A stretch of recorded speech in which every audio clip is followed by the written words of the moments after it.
중심으로 사는 삶, 하나님 중심으로 사는 삶, 이 제목으로 또 함께 은혜를 나누고자 합니다. 우리 수요 예배 때 또 우리 계속해서 우리 지난주까지는 이제 소요리 문답을 가지고 우리가 함께 그 은혜를 나누었습니다. 우리 소요리 문답, 웨스트민스터 소요리 문답을 이제 쭉 봤는데요. 이 소요리 문답의 내용들은 참 우리 하나님 믿는 성도로서 우리가 온전히 하나님에 대해서 온전히 알아야 할 아주 기본적인 것들을 우리에게 알려주고 있었습니다. 그래서 그 소요리 문답을 여러분들 이제 함께 해 오시면서 여러 가지 또 많은 것들 알고 계신 것도 있고 또 새롭게 하신 것도 있으실 것이고 또 알았어도 우리가 이렇게 부분적으로 또는 이렇게 따로따로 알던 것들이 이제 쭉 하나로 이제 연결되는 그런 것들을 아마 알게 되셨으리라 라고 믿습니다. 이제 그것들이 뭐 다 기억이 안 나실 수도 있지만 또 앞으로 또 계속해서 또 하나님 말씀 들을 때에 그것들이 그때 이 말씀했던 그것이구나, 소요리 문답의 이 내용이었구나 하시면서 또 우리 또 알아나가시면 앞으로도 더 큰 은혜가 우리 성도님들 위해 함께 하실 줄 믿습니다. 아멘. 자, 이제 오늘부터는 우리가 작년 이제 연말에 우리 오후 예배 시간에, 주일 오후 예배 시간에 이제 한번 하나님을 경험하는 삶, 이 주제를 가지고 5번 제가 했었습니다. 5번에 걸쳐서 이제 진행을 했었고요. 이제 우리가 그 뒤를 이어서 이제 계속해서 그 하나님을 경험하는 삶 내용을 가지고 이제 이 수요일 저녁에 함께 나누어 보려고 합니다. 우리 지난 그 5번의 내용들 또 뭐 이렇게 갑작스럽게 했었나 아마 이런 생각도 드실 텐데 뭐 간단하게 말씀을 드리자면 지난 그 5번의 내용을 하나님의 뜻과 당신의 삶이라고 하는 주제를 가지고 그 5번에 걸쳐서 이야기를 했었습니다. 그 이제 마지막 시간에 이제 보여드린 그림이 하나 있어요. 그림을 하나 우리 한번 볼까요? 네, 이런 그림인데 자, 하나님을 경험하는 삶의 7가지 실체에 대해서 이제 말씀을 드렸습니다. 이거는 뭐냐? 첫 번째는 이제 하나님의 일은 뭐냐? 하나님은 항상 나의 옆에서 일하고 계신다라고 하는 것이 이제 첫 번째고요. 자, 두 번째는 이제 뭐라고 되어 있습니까? 관계라고 되어 있는데요. 하나님은 나와 실질적이고 개인적인 그리고 지속적인 자, 이 관계 옆에 보니까 무슨 표시가 있어요? 하트, 사랑 표시가 있잖아요. 그렇죠? 다하나님은 우리와 이 사랑의 관계를 추구하십니다. 라고 하는 것이죠. 이게 이제 두 번째 단계고요. 그 다음에 세 번째는 이제 뭐라고 되어 있죠? 초청. 그렇습니다. 초청은 뭐냐? 하나님은 당신이 그분의 일에 참여하도록 당신을 초청하십니다. 하나님은 우리를 초청하신다라고 하는 것입니다. 이 관계를 맺을 수 있도록요. 그 다음에 네 번째는 뭐죠? 네 번째 이게 이 그림 살짝 밑에 글씨가 쓰여있는데 그림이 커갖고 지금 잘렸는데요. 뭐라고 되어 있냐면 하나님이 하나님이 말씀하심의 단계입니다. 이 그림 보니까 누가 생각나세요? 이게 잘 보이시나 모르겠네. 여기 한 사람이 이제 깜짝 놀라고 있고 그 앞에는 이 나무 이렇게 덤불이 있고요. 그게 불타고 있는 건데 누군지 아시겠죠? 그렇죠. 모세인데요. 자, 모세가 일하는데 우리가 생각해 보면 그렇습니다. 모세가 직접 하나님 앞에 찾아가서 제가 하나님 일하겠습니다 이런 게 아니라 하나님 부르셨잖아요. 어떻게 해요? 이 산에 나무를 불타게 하셨는데 나무가 불은 타는데 나무가 사그라들지 않고 계속해서 그대로 있는 거죠. 그걸 보고 하나님 부르셨어요. 부르셔갖고 하나님이 말씀하십니다. 그래서 이제 이 네 번째 단계는 뭐냐? 제가 이제 읽어드리면 하나님은 자신과 그의 목적들과 그의 길들을 보여주기 위해 성령님에 의해 성경, 기도, 환경과 교회를 통해 말씀하십니다. 이게 이제 이 네 번째 단계입니다. 성령님에 의해서 그리고 어떤 것들을 가지고요? 성경과 기도와 환경과 그리고 교회를 통해서 여러 방법으로 우리에게 말씀을 하신다라고 하는 거죠. 그 다음에 5번째는 뭐냐면 믿음의 갈등입니다. 믿음의 갈등. 자, 갈등이 있어요. 이 모세를 부르셨을 때도 어땠습니까? 모세가 나는 입이 뻣뻣하고 말도 잘 못하는데요. 이러면서 이제 가야 되나 말아야 되나 이제 고민을 하죠. 그래서 이 5번째는 하나님의 부르심은 항상 당신을 믿음의 갈등으로 몰아넣고 결단과 그에 따른 행동을 요구합니다. 갈등이 생기잖아요. 모세도 지금 가자니 자기는 이제 나이도 많고 늙었고 이제 입도 뻣뻣하고 내가 어떻게 바로 앞에 가서 이야기를 합니까? 갈등 가운데 하나님 우리를 몰아넣으신다. 자, 근데 6번째는 이제 뭐죠? 조정의 단계가 있습니다. 조정은 뭐냐? 당신은 하나님의 역사에 참여하기 위해 당신의 인생을 하나님의 뜻에 맞게 조정해야 합니다. 자, 모세가 이제 그 미디안에 이제는 자리를 잡고 양도 치고 부인도 얻고 아들들도 낳고 그러고 살고 있지만 하나님의 명령에 순종하기 위해서 이제 삶을 조정할 수밖에 없죠. 아, 가야 되는구나 애굽으로. 그것에 맞추어서 조정을 합니다. 그리고 7번째, 조정을 해서 이제 어떻게 해요? 실행을 하니까 어떻게 됩니까? 순종과 경험. 자, 순종은 이제 내가 하는 것이고, 그 다음에 그걸 통해서 뭐가 이제 어떻게 돼요? 하나님의 일하심을 우리가 경험하게 된다라고 하는 것입니다. 하나님을 우리가 어떻게 경험합니까? 하나님의 일하심을 통해서 경험한다는 것이죠. 그래서 7번째 제가 읽어드릴게요. 당신이 하나님께 순종하고 하나님이 당신을 통해서 그분의 일을 성취시킴으로 말미암아 당신은 경험으로 하나님을 알게 됩니다. 아멘. 그렇습니다. 자, 우리가 이 쭉 계속해 나가는 전체 주제가 뭐라고 그랬죠? 하나님을 경험하는 삶입니다. 자, 하나님을 경험하는 삶. 자, 그러면 이제 1단원의 내용에서 이제 중요한 것은 여기에 이제 다 정리가 되어 있습니다. 자, 이 그림을 이제 그때 보여드렸고, 오늘은 이제 크게는 이제 2단원입니다. 2단원의 그 중간 제목은 뭐냐면요. 하나님을 바라보라. 하나님을 바라보라. 여러분들 나눠드린 그 유인물에 위에 보시면 왼쪽은 이제 전체 주제가 되고 자그마한 글씨로 있어요. 그렇죠? 전체 주제는 하나님을 경험하는 삶. 그 다음에 오늘 이제 함께 할 것은 제2단원 하나님을 바라보라가 되겠습니다. 자, 오늘은 이제 그 중에 첫 번째 시간 하나님 중심으로 사는 삶에 대해서 이제 이야기를 나누고자 하는 것입니다. 자, 하나님 중심으로 사는 삶. 이 제목처럼 하나님 중심으로 산다는 것, 이건 어떤 것일까요? 자, 하나님 중심으로 사는 것, 반대는 어떤 삶이 있겠습니까? 예, 자기 중심으로 사는 삶이 있겠죠. 예, 여러분들 그 나눠드린 거 보면 힌트가 나와 있죠. 그렇습니다. 자, 하나님 중심으로 사는 삶, 그리고 그 반대에는 자기 중심으로 사는 삶의 태도를 우리가 이야기할 수가 있습니다. 자, 이것은 우리가 성경을 읽고 해석할 때에도 내 중심적으로 해석을 할 수가 있고요. 또 하나님 중심으로 해석을 할 수도 있습니다. 자, 예를 들자면 창세기, 성경 창세기를 보면 이제 아브라함과 하나님의 관계에 대한 이야기들이 쭉 많은 분량 나오고 있는 것을 우리가 봅니다. 자, 이거를 우리가 어떻게 설명을 하느냐? 자, 이렇게도 설명할 수 있겠습니다. 하나님께서 아브라함을 통해 하나님의 목적을 어떻게 이루셨는지 기록하고 있다. 자, 성경에 나온 하나님과 아브라함의 그 관계에 대한 이야기를 이렇게 설명하는 거죠. 하나님이 아브라함을 통해서 하나님의 목적을 어떻게 이루셨는가? 자, 또는 이렇게도 설명할 수 있습니다. 아브라함이 어떻게 하나님과 동행하는 삶을 살았는지 기록했다.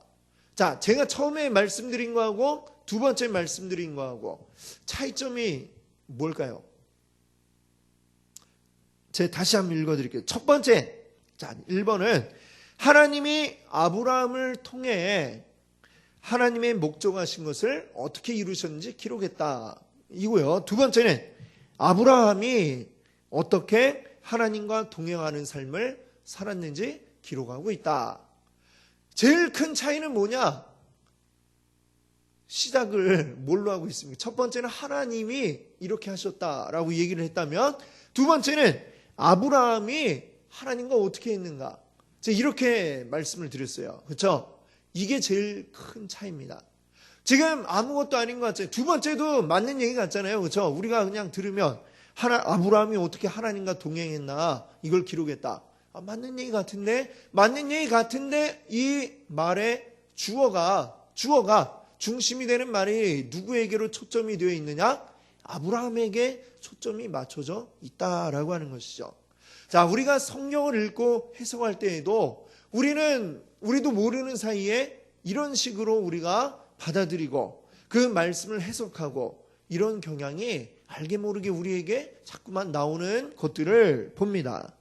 자, 우리가 나도 모르게 성경을 읽는데도 내중심적으로 이것을 생각하고 해석하고 받아들이고, 이 성경 가운데 하나님이 어떻게 일하셨는가를 보는 게 아니라 이 사람이 어떻게 일했나, 이런 것을 우리가 포커스를 맞출 때가 많이 있더라라고 하는 이야기죠. 그래서 그런 말도 있잖아요. 달을 가리키면 달을 봐야지 왜 손가락을 보냐, 이런 말도 있듯이, 성경은 누구를 이야기하기 위한 책입니까? 하나님을 이야기하는 거죠. 그렇죠? 예수님도 맞고 하나님을 이야기하는 책이 바로 성경이죠. 그러면 여기에서 우리가 하나님의 초점을 맞춰서 봐야 되는데, 우린 자꾸 아브라함에게 초점을 맞추고 모세에게 초점을 맞추고 다윗에게 초점을 맞추고, 이렇게 우리가 다른 사람들에게 초점을 맞추더라라고 하는 것이죠. 우리 그래서 자꾸만 이것도 훈련이 필요한 것 같아요. 왜냐하면 우리가 자꾸만 그렇게 할 수밖에 없는 이유는, 우리가 계속해서 우리가 어떻게 살아왔느냐, 내 중심적으로, 자기 중심적으로 우리가 살아오고, 또 이 세상은 자기 중심적으로 움직이고 있습니다. 그 가운데 우리가 알게 모르게 계속 영향을 받는 것들이, 우리가 이 성경을 읽는 데에도, 또 하나님 말씀을 우리가 생각하는 데에도 영향을 미치고 있는 것이죠. 성경은 우리에게 뭐라고 이야기하느냐 하면, 자기를 부인해라 라고 이렇게 이야기합니다. 나를 부인해라. 나를 자꾸만 없는 것처럼 그렇게 생각하고 나를 죽여야 된다라고 이렇게 이야기하고 있습니다. 그리고 우리가 어디에 중심을 맞춰야 되느냐? 하나님에게 중심을 맞추어라. 하나님에게 중심 맞추어서 나아가라 라고 이렇게 성경은 이야기하고 있는 것이죠. 자, 우리가 그렇게 할 때에 이 성경이 이야기하고 있는 창세 전부터 계획하신 하나님의 그 목적과 뜻을 우리가 온전히 알 수가 있고요. 그래야 우리가 온전히 그 일에 동참을 할 수가 있는 것입니다. 자, 아브라함이 얼마나 훌륭했는가, 아니면 모세가 얼마나 뛰어났는가, 우리가 이것에 초점을 맞추면 그냥 세상에 나와 있는 훌륭한 위인전기, 이거를 읽는 거와 다를 바가 아무것도 없다는 것이죠. 그 사람들을 통해서 하나님은 어떻게 일하셨는지, 하나님은 어떻게 그들을 사용하시고 하나님의 일을 이루어 가셨는가, 여기에 우리가 초점을 맞춰볼 수 있기를 바랍니다. 자, 그럼 여러분 나눠드린 그 유인물에 보시면 표가 하나 있죠. 표가 자기 중심의 삶을 사는 사람은 어떻게 사는가, 또 하나님 중심의 삶을 사는 사람은 어떻게 사는가, 이게 나와 있는데, 자, 자기 중심의 삶 어떤 거 한번 볼까요? 인생의 초점이 누구에게 맞춰져 있대요? 자기에게 맞춰져 있다. 자, 그리고 또 자기 자신과 자기가 이루어 놓은 것에 대해서 자랑스럽게 생각한다. 그렇죠? 이게 자기 중심의 삶을 사는 것입니다. 또 누구를 신뢰합니까? 자기를 신뢰한다. 또 누구의 능력에 의지합니까? 자신과 자신의 능력에 의지한다. 그렇습니다. 또 자기를 세우고 높인다. 또 그다음에 어떤 방식을 받아들여요? 세상과 세상의 방식에 받아들여지기를 바람. 자, 또 사람의 입장에서 환경을 바라본다. 그리고요, 마지막으로 이기적이고 평범한 생활. 자, 이것들이 자기 중심의 삶의 특징을 그대로 여기다가 적어 놓은 것입니다. 자, 반면에 하나님 중심의 삶, 자기를 하나님으로 바꾸면 그럼 되죠. 자, 누구를 신뢰합니까? 하나님 중심의 삶은 하나님을 신뢰. 그렇죠. 그 다음에 무엇을 의지합니까? 하나님과 하나님의 능력. 그렇습니다. 그리고 자, 어디에 인생의 초점을 맞춥니까? 하나님과 거기에 인생의 초점을 맞춘다. 하나님이 무엇을 하시는가? 또 하나님에 대해서 초점을 맞추는 것입니다. 자, 그 다음은요. 하나님 앞에 겸손함. 그 다음에요. 자기를 어떻게 한대요? 부인함. 자기를 부인한다. 그리고 무엇을 구합니까? 하나님 나라와 그의 의를 먼저 구한다. 자, 그 다음에 하나님 입장에서 모든 환경을 본다. 그리고 마지막 같이 읽어볼까요? 거룩하고 경건한 생활. 자, 이것이 곧 하나님 중심의 삶인 것입니다. 자, 이 표에서 이제 설명한 것들의 예를 우리가 성경 속에서 이제 찾아볼 수가 있습니다. 자, 먼저 창세기 2장, 3장에 보면 아담과 하와가 에덴 동산에서 했던 그 잘못을 이야기하고 있습니다. 자, 거기에 보시면은 하나님이 아담과 하와에게 에덴 동산의 모든 것을 다 허락하셨어요. 그렇죠? 근데 딱 하나, 뭐는 허락하지 않으셨죠? 동산 중앙에 있는 선과 악을 알게 하는 나무의 열매는 먹지 말라. 먹는 날에는 어떻게 된다고 그랬죠? 정령 죽으리라. 이렇게 말씀하셨습니다. 아담 하와는 네, 하나님, 그거 말고 다른 거 먹고 열심히 살겠습니다.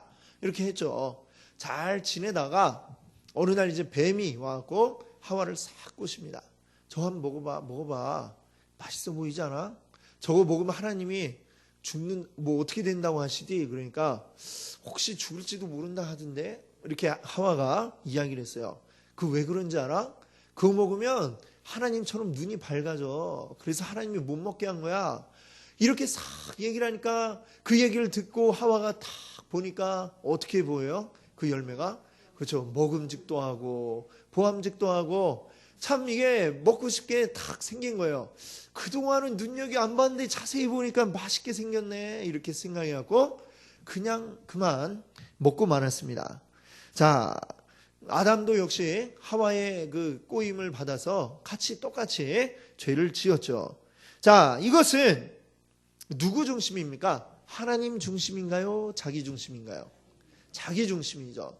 하나님이 왜 이렇게 하셨는가? 하나님 중심에서 본 게 아니라 내 중심에서 내가 보니까 먹음직도 하고 보암직도 하고 그래서 그냥 먹어버린 겁니다.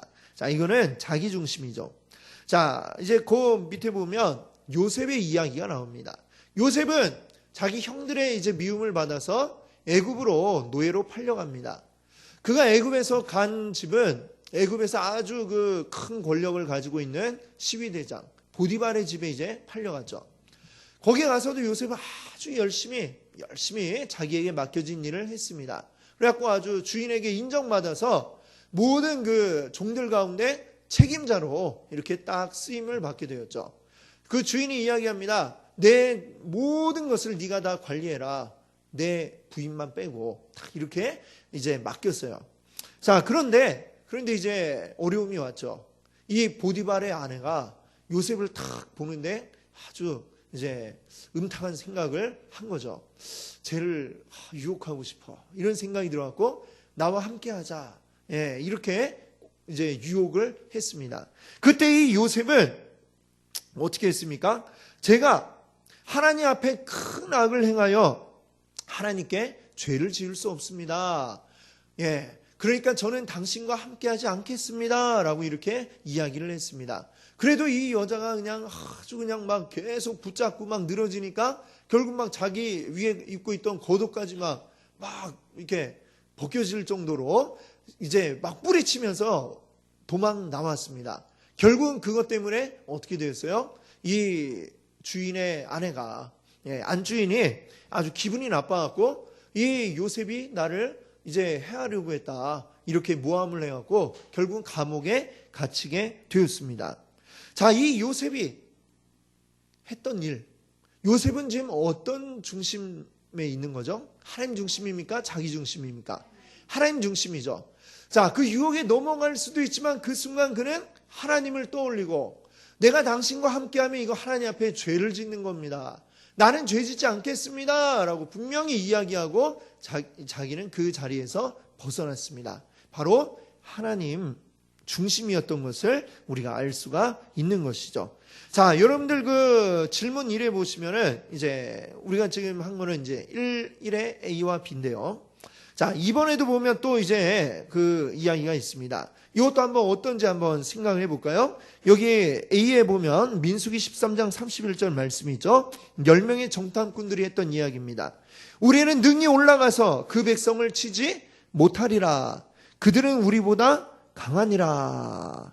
자, 지금 가나안 땅에 영탐을 갔다가 그 사람들이 사는 것을 보고 또 그들은 얼마나 또 강한 능력이 있는지 좋은 무기가 있는지 두루두루 살펴보고 돌아와서 보고회를 이제 딱 하죠. 12정탐꾼이 보고를 하는데 10명의 정탐꾼이 뭐라고 했습니까? 지금 읽으신 것처럼 우리는 그 사람들 능히 여기까지 하면 자신 있는 것 같은데 치지 못하리라. 우리는 치지 못하리라. 그들은 우리보다 강하다라고 이렇게 이야기했습니다. 이들은 누구 중심으로 지금 생각한 거예요? 자기 중심이죠. 정말 자기 중심이죠. 자, 그런데 반면에 갈렙은 또 여호수아는 뭐라고 대답했습니까? 민수기 14장 8절 9절 같이 한번 읽어볼까요? 여호와께서 우리를 기뻐하시면 우리를 그 땅으로 인도하여 들이시고 그 땅을 우리에게 주시리라. 그들을 두려워하지 말라. 아멘. 자, 여호수아와 갈렙도 똑같은 가나안 사람들을 봤습니다. 그렇죠? 키 크고 어마어마 무시하게 생긴 사람들 똑같이 봤죠. 그런데 여호수아와 갈렙은 지금 누구 중심인 거예요? 하나님 중심이죠. 하나님 중심으로 그들을 딱 보니까 어떤 것입니까? 이 말 속에 그대로 나오잖아요. 여호와께서 우리를 기뻐하시면 우리를 그 땅으로 인도하여 들이시리라. 자, 여호수아 갈렙은 우리가 그 땅에 우리 힘으로 능력으로 들어가는 게 아니다라고 하는 것을 분명히 알고 있습니다. 어떻게 해야 그 땅에 들어갈 수 있다는 거예요? 하나님이 우리를 인도하여 들이시면 우리가 들어갈 거다. 하나님이 우리에게 주기로 하시면 주실 것이다. 그래서 하나님을 믿고 하나님이 주신다고 했으니까 우리는 능히 그들을 이길 것이고 그 땅을 차지할 것입니다. 그들을 두려워하지 마십시오. 라고 이렇게 강력하게 자신 있게 외칠 수 있었던 것입니다. 아멘. 자, 그 다음에 이제 우리 역대하에 보면 이 유다의 왕 가운데 아사라고 하는 왕이 나옵니다. 그 왕과 관련된 이야기들을 한번 볼까요? 자, 여기 이제 A에 보시면은 이제 여러분들 가지신 2페이지에 맨 위에 3번의 A 보시면 아사 왕이 구스 사람 세라와 전투를 하게 됩니다. 자, 그때의 한 말들이 있죠. 역대하 14장 11절인데 같이 한번 읽어볼까요? 여호와여, 힘이 강한 자와 약한 자 사이에는 주밖에 도와줄 이가 없사오니 우리 하나님 여호와여, 우리를 도우소서. 우리가 주를 의지하오며 주의 이름을 의탁하옵고 이 많은 무리를 치러 왔나이다. 여호와여, 주는 우리 하나님이시오니 원하건대 사람이 주를 이기지 못하게 하옵소서. 아멘. 자, 이 말씀은 누구 중심입니까? 하나님 중심인가요? 자기 중심인가요? 누구요? 하나님 중심. 그렇죠. 여기 아사가 이 기도하는 말 그대로입니다. 원하건대 사람이 주를 이기지 못하게 하옵소서. 구스 사람 세라가 엄청난 군대를 끌고 왔는데 하나님 앞에 부르짖는 겁니다. 하나님, 우리가 이기게 해주세요. 우리는 하나님의 백성들이니까 당하지 않게 이기게 해주십시오. 이렇게 기도합니다. 자, 하나님 중심으로 그가 기도를 했습니다. 자, 그런데 이제 밑에 보세요. 밑에 역대하 16장 1절부터 3절을 보시게 되면, 자, 이 보니까 좀 전에는 역대하 14장이었고 이제 16장까지 왔잖아요. 시간이 흘렀어요. 시간이 흐르고 또 다시 이번에 침략을 당하게 됩니다. 유다가 바로 북이스라엘 왕 바하사가 남유다를 치러 옵니다. 그때에 이 아사왕은 어떻게 했느냐? 여기 나와 있는 것처럼 자기 성전에 있는, 성전 곳간에 있는 것, 또 자기 왕궁에 있는 모든 것, 금과 은, 이걸 다 끌어내다가 이걸 누구에게 갖다 줬냐면요, 다메섹의 다메섹의 아람 왕 베나닷에게 보냈습니다. 이걸 보내갖고 어떻게 해달라는 거예요? 우리를 좀 도와주세요. 저 북이스라엘한테서 우리를 좀 지켜주세요. 이렇게 부탁을 했던 것이죠. 이거는 누구 중심입니까? 이거는 그렇죠. 자기 중심적이죠. 자, 아사왕이 한때는 하나님 중심의 이런 참 놀라운 기도를 했던 사람인데, 또 그가 시간이 흘러서는 또 다른 위기가 닥쳤을 때 이번에는 인간적인 방법을 그가 생각한 것입니다. 온 금과 은을 다 끌어모아다가 이 아람왕 베나닷에게 갖다 바치고 우리를 도와달라 부탁을 했던 것이죠. 이때는 왜 그렇게 전에처럼 하나님 앞에 기도하지 못했을까요? 자, 이게 중요합니다. 이 하나님 중심으로 우리가 살아간다라고 하는 것은 이게 뭐 마치 우리가 무슨 자격증 따듯이 한번 딱 따면 영원히 그게 지속되는 이런 게 아닌 거죠. 우리가 뭐 면허증 따듯이 운전면허증 한번 따면 큰 일이 없는 한, 사고 치지 않는 한 계속 이거 지속이 되는데, 하나님 중심으로 사는 삶이라고 하는 것, 내가 한번 그렇게 살았다고 해서 그 이후에 쭉 그렇게 된다는 보장이 없다는 것이죠. 이 얘기는 무슨 얘기냐? 우리가 매 삶의 순간순간마다 하나님 중심으로 살기를 피나도록 노력해야만 우리가 그렇게 살 수 있다는 이야기입니다. 우리는 사람이 계속해서 자기 중심적으로 될 수밖에 없는 게 우리 악한 본성인 것이죠. 우리가 늘 생각하고 의식하면서 하나님 중심대로, 하나님을 기억하면서 하나님 뜻대로 살아가고자 우리가 소망하며 기도하며 하나님 뜻대로 힘쓸 때에 우리는 하나님 중심의 삶을 살아갈 수가 있는 것입니다. 우리의 삶이 끝나는 그날까지, 내가 살아있는 날까지 계속해서 매 순간순간 계속해서 순종합니다. 무릎 꿇고, 하나님 앞에 무릎 꿇고 매번 이것을 반복해 나가야만 우리가 승리할 수가 있는 것이죠. 그래서 바울은 뭐라고 이야기했습니까? 나는 날마다 죽노라. 나는 날마다 죽노라. 예. 이 죽는다는 게 뭡니까? 자기 자아를 죽이고, 자기 목숨을 직접 끊는다는 게 아니라 내 안에 살아있는 내 중심적인 모든 생각들을 자꾸만 죽이고 없애려고 힘쓴다는 것이죠. 오직 하나님만 바라보기를 힘썼다라고 하는 바로 그러한 말씀이 되겠습니다. 자, 우리가 이렇게 하나님 중심의 삶을 살아가기 위해서 우리에게 중요한 것이 있습니다. 그럼 뭐냐면 우리가 초점을 잘 맞춰야 한다는 것입니다. 자, 사진을 우리가 찍을 때, 요즘 우리가 이 휴대폰으로도 우리가 사진을 자주 찍을 수가 있는데, 우리 권사님도 어떻게 사진 좀 찍어 보셨나요? 휴대폰으로. 한번 찍어 보시면 어떨 때는 또 내가 찍으려고 하는 게 깨끗하게 사진이 잘 찍힐 때도 있는데, 또 어떨 때는 흐릿하게 나올 때도 있습니다. 그게 왜 그럴까요? 초점이 제대로 안 맞으면, 내가 찍으려는 그 대상에 초점이 딱 맞으면 굉장히 깨끗하게 잘 나옵니다. 여러분이 만약에 제 얼굴을 사진으로 딱 찍는다, 초점이 잘 맞으면 굉장히 잘생기게 보이지만, 초점이 안 맞으면 아무리 잘생긴 얼굴이라도 흐릿하게, 이상하게 나올 수밖에 없는 것이죠. 자, 우리가 하나님 중심으로 살아가고자 할 때에 우리에게 중요한 것 하나 이야기하자면 바로 하나님에게로 우리의 초점을 맞추어야 한다는 것입니다. 하나님의 능력이 아무리 크고 놀라워도 우리가 초점을 맞추지 못하면 그 능력이 내 것이 될 수가 없다는 것입니다. 내가 가지고 있는 모든 인간적인 생각, 나의 인간적인 관점들, 사람 중심의 생각, 이것을 다 버려버려야만 우리가 온전히 하나님께로 초점을 맞출 수가 있습니다. 우리가 알고 있는 성경 속에 나오는 모든 인물들이 바로 그러한 사람들이었던 것이죠. 자기를 버리고 자기를 비우고 인간적인 생각 다 내어놓고, 아까도 말씀드린 그 그림 가운데 나왔던 것처럼 모세가 인간적으로 생각하니까 어때요? 하나님이 너 이제 바로에게 가서 네 백성들을 이끌어내라.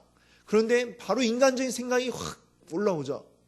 제가 어떻게 감히, 저희 이제 늙고 힘도 없어서 어떻게 합니까? 말도 못하고요. 이렇게 핑계댈 게 자꾸만 나오는 거예요. 이게 바로 뭡니까? 우리의 인간적인 생각, 인간적인 관점으로 자신을 정확히 보면 그렇게 보일 수밖에 없죠. 자, 어떨 때 보면 인간적인 생각 굉장히 합리적으로 보입니다. 합리적이고 그렇게 하는 게 당연한 것 같이 생각이 되죠. 그러나 하나님 중심의 삶은 때로는 그렇지 않다는 것입니다.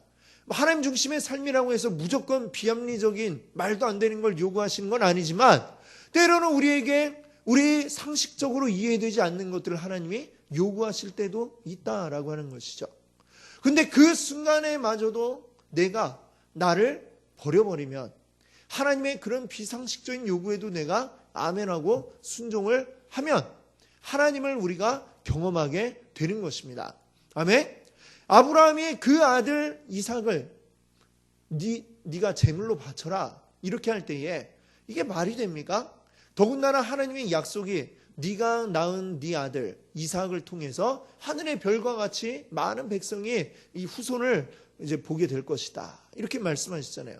그럼 이 아들을 죽이면 어떻게 그 후손으로 한단 말입니까? 아직 장가도 가지 않았고 애도 낳지 않았는데 그럼 어떻게 얘를 죽여버리면 어떻게 된다는 것인지 도대체 이해가 되지 않는, 사람의 머리로는 이해할 수 없고 도저히 알 수 없는 하나님의 말씀이지만 아브라함이 그대로 순종하는 거죠. 그 아들을 데리고 끌고 가서 실제로 죽이려고 칼을 들어서 내리면 이제 죽는 그 순간까지도 망설임 없이 이 아브라함은 칼을 들었다는 거 아닙니까? 그렇죠? 그게 뭡니까? 자기 모든 걸 다 내려놓은 하나님에 대한 순종이죠. 그때에 하나님의 일을 그가 경험했습니다. 뭐죠? 하나님이 탁 그걸 막으시죠. 그리고 뒤를 돌아봐라. 대신해서 이 제물로 드릴 순양이 머리 그 뿔이 수풀에 걸려갖고 매 하면서 거기에 있는 것을 보게 되었습니다. 하나님의 놀라운 일들을 우리가 보게 되는, 이것들이 성경 속에 우리가 보는 믿음의 조상들의 이야기들이 다 그런 이야기 아니겠습니까? 자, 여기 한번 우리 보십시오. 질문 이해해 보시면, 노아, 하나님께서 노아에게 방주를 지으라 하셨을 때 하나님은 뭘 하려고 하셨습니까? 하나님 왜 노아한테 방주 지으라 하셨죠? 자, 보면 그렇죠. 그 세상이 죄악이 가득해서 뭐 하려고 그러셨죠? 심판하시려고 했죠. 물로 확 쓸어버리겠다. 자, 그러고 그 계획을 이루기 위해서 이 노아에게 방주를 만들어라 말씀하셨던 것입니다. 자, 그리고 창세기 18장에서 하나님께서 아브라함에게 나타나셨을 때 하나님은 소돔과 고모라를 어떻게 하려고 하셨을까요? 그렇죠. 그때는 불로 또 심판하려고 하셨다는 것을 이 아브라함에게 일러주셨습니다. 자, 또 기드온. 자, 기드온에게 하나님 나타나셨을 때 하나님이 기드온에게 뭘 하겠다고 말씀하셨습니까? 그때에 이 이스라엘을 압제하던 나라가 어디냐면 미디안입니다. 미디안의 그 고통을 당하는 이스라엘을 내가 구원해내겠다. 너를 통해서 라고 이렇게 하나님이 말씀하셨죠. 자, 또 이제 신약으로 와서 사도행전에 사울이 다메섹으로 가던 그 길에서 하나님을 만났을 때 하나님은 뭘 하려고 하셨을까요? 사울을 통해서 뭘 하려고 하셨을까요? 네, 그렇습니다. 많은 영혼들, 이스라엘 사람들뿐만 아니라 이방인들에게까지 복음 전할 그 사람으로 하나님이 이 사울을 택하시고, 이제 후에는 우리가 바울이라고 부르게 되죠. 그가 그 일을 하도록 하기 위해서 다 그의 앞에 나타나십니다. 네가 왜 나를 핍박하느냐 말씀하시면서 이 사울로 하여금 깨닫게 하시는 것이죠. 자, 여기에서 이제 우리가 보겠습니다. 5번을 한번 우리가 읽어볼까요? 자, 위에 나오는 예들에서 가장 중요한 점은 무엇입니까? 자, 무엇인지 한번 읽고 V 표시를 해보세요. 자, 그들이 하나님을 위해서 무엇을 하고 싶어 했는가? 아니면 하나님께서 무엇을 하시려고 했는가? 자, 이 둘 중에 뭐가 지금 중요한 것일까요? 하나님께서 그들을 통해 뭘 하려고 하셨느냐. 자, 이게 중요하죠. 그렇죠? 우리 모든 말할 때 문장에 주어가 있습니다. 주어. 나는 학교에 간다. 나는 이 주어잖아요. 그렇죠? 예. 나는 밥을 먹는다. 자, 이런 말들 있는데 앞으로 우리 믿음의 사람들에게서 이 문장의 주어는 누가 되어야 되는 거야? 내가 한다가 아니라 누가 한다? 하나님이 하신다. 이렇게 바뀌어야 할 줄로 믿습니다. 자, 이 노아에게 하나님이 나타나셨을 때, 또 아브라함에게 나타나셨을 때, 기드온에게 나타나셨을 때, 또 사울에게 나타나셨을 때, 아브라함이 내가 뭐 할까요? 이랬나요? 아니면 노아가 제가 하나님 위해서 열심히 한번 전도도 하고 방주도 지어보겠습니다. 뭐 이랬습니까? 아니죠. 기드온이 제가 하나님 위해서 우리 군대를 모집해서 끌고 나가서 미디안을 무찌르겠습니다. 뭐 이랬을까요? 아니었죠. 바울도 역시 마찬가지로 하나님 앞에 아무 말도 하지 못하는 게 바로 그들의 모습이었습니다. 오직 어느 계획이 있어요? 하나님의 계획만이 그때에 있었습니다. 그리고 하나님은 그 일을 이루기 위해서 이들을 부르셨고 하나님이 그들에게 그 일을 맡겨주셨고 이들은 그것을 아멘으로 순종하고 그 일을 이루어낸 줄로 믿습니다. 아멘. 자, 이제 우리 이 성경을 보면 모든 그 믿음의 사람들 그 일을 하는데 중요했던 것은 그들이 아니고요. 그들로 하여금 일하게 하시는 하나님이셨던 줄로 믿습니다. 아멘. 우리를 통해서도 우리가 중요한 게 아니라 내 능력이 어느 정도인가 나의 뭐 어떤 스펙 뭐 이런 게 중요한 것이 아니고 나를 통해 일하시고자 하는 하나님의 목적이 중요하다라고 하는 것을 여러분들 기억하시기 바랍니다. 내가 능력이 되지 못한다 할지라도 내가 보잘것없다 할지라도 내가 별것 아닌 사람이라 할지라도 그러나 우리 하나님이 나를 통해 하고자 하시면 모든 일이 가능한 줄로 믿습니다. 아멘. 자, 우리 마지막으로 다시 한번 우리 기억해 볼 수 있기를 바랍니다. 하나님의 뜻을 알고 행하기 위해서 우리는 날마다 어떻게 해야 된다고 그랬어요? 자기를 부인해야 된다. 자기를 부인해야 된다라고 하는 것입니다. 그리고 누구 중심으로 가야 하는 것입니까? 하나님 중심으로 가야 합니다. 우리 삶의 모든 초점을 누구에게 맞춰야 돼요? 하나님에게 맞추셔야 할 줄로 믿습니다. 아멘. 하나님에게 우리 초점을 맞추고 그리고 나서 우리의 할 일은 뭐냐? 하나님이 나를 통해 무엇을 하기를 원하시는지 그걸 보여주기를 우리가 기다리거나 기도하면서 하나님 제가 무엇을 해야 됩니까? 깨닫게 해주시기를 기도하거나 또는 우리가 할 수 있는 것은 내 주위에서 하나님이 어떻게 일하고 계시는지 이 역사의 현장을 찾아서 그 일에 같이 동참하거나 우리가 할 수 있는 선택지는 이 두 가지입니다. 하나님 나를 통해 뭘 하기를 원하시는가 기다리거나 또는 하나님이 일하시는 그곳으로 가서 내가 뛰어드는 것. 이 두 가지인 줄로 믿습니다. 아멘. 우리 오늘 함께 하신 우리 모든 성도님들 내가 아니라 하나님께로 우리 초점을 맞추어서 하나님의 그 역사의 현장 가운데 우리 함께 일하시는 우리 귀한 성도님들 되시기를 바랍니다. 오늘 한번 우리 하나님 앞에 우리 간절히 기도할 수 있기를 바랍니다. 우리의 삶의 모든 초점 지금 내 중심으로 내